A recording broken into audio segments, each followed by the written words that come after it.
Petit point leçon. Alors, on va résoudre des équations du second degré. Donc, des équations du second degré, on va toujours se ramener à une équation du type ax carré plus bx plus c avec a différent de 0, parce que si a est nul, on n'a plus de terme en x carré, donc on obtient une équation du premier degré. Et nous, là, on veut résoudre des équations du second degré. Donc, première étape, on calcule delta grâce à la formule b carré moins 4ac. Vu qu'on a ABC, on peut calculer facilement delta. Et il y a 3 cas. Si delta est positif, alors l'équation a deux solutions. x1 égale moins b moins racine de delta sur 2a. Et x2 égale moins b plus racine de delta sur 2a. Si delta égale à 0, alors il n'y a qu'une seule solution, moins b sur 2a. Et si delta est négatif, alors l'équation n'a pas de solution. Donc, à travers 3 exemples, nous allons bien comprendre comment résoudre des équations du second degré. Donc, on nous dit résoudre 3x carré plus 2x moins 7, égale moins 7. Donc, la première étape se ramener à une équation de ce type-là. Donc, il faut qu'il y ait 0 d'un côté de l'égalité. Donc, je vais rajouter 7 des deux côtés. Donc, j'obtiens 3x au carré plus 2x plus 7 égale à 0.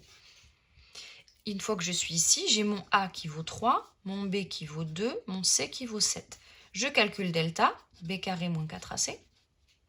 Donc j'obtiens b carré, c'est 2 au carré moins 4 fois 3 fois 7. Et je trouve delta égale moins 80.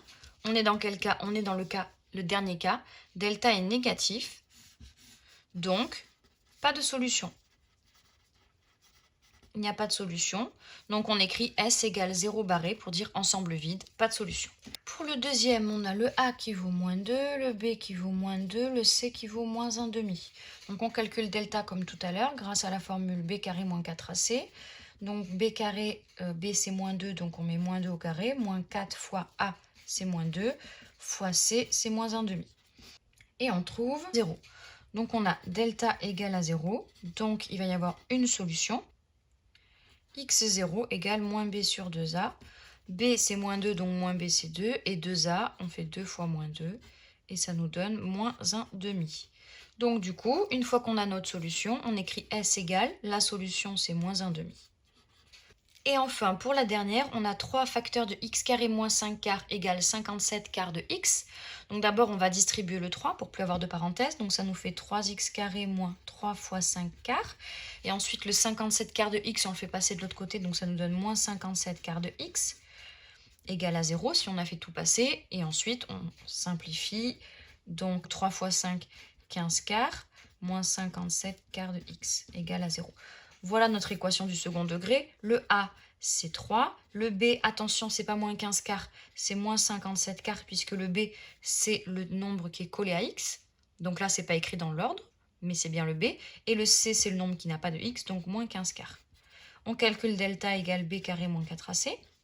Et on trouve du coup b carré moins 57 quarts au carré, moins 4 fois 3 fois moins 15 quarts. 4ac. Et on trouve delta égale 3969 sur 16. C'est un nombre positif, donc il va y avoir deux solutions. x1 égale moins b moins racine de delta sur 2a. Donc on va avoir moins b, donc ça fait 57 sur 4 moins racine de 3969 sur 16. Donc ça c'est moins b moins racine de delta sur 2a. Donc a c'est 3, donc 2a c'est 6. Moins un quart. Et pour x2, on fait la même chose avec plus racine de delta sur 2a. Donc ça donne 57 quarts plus racine de 3969 sur 16 divisé par 6. Et on trouve 5. Donc on a trouvé deux solutions, moins 1 quart et 5. On écrit S égale, entre accolades, la solution la plus petite c'est moins 1 quart. Et la solution la plus grande c'est 5. Donc voici comment résoudre des équations du second degré suivant la valeur de delta, positif, nul ou négatif.